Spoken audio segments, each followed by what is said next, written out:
Naasahan mo ba ito sa tanang buhay mo? Yung mapunta ka sa ABS na doon ka mas lalo mag-bloom? Hindi ko po ina-expect lahat kasi although syempre gusto ko rin po maging maging mas successful pa.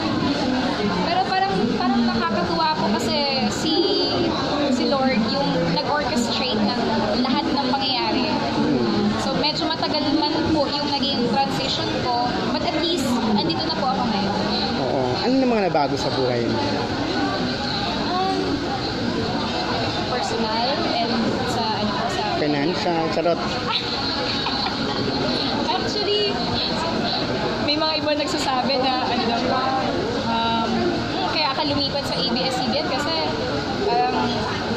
parang gusto mo lang pera, ganun. Actually, hindi po hindi yun yung main goal. Kumbaga secondary na lang po talaga yung sa financial.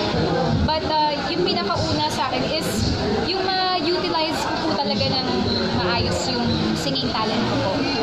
Yun. Anong Christmas wish mo na lang?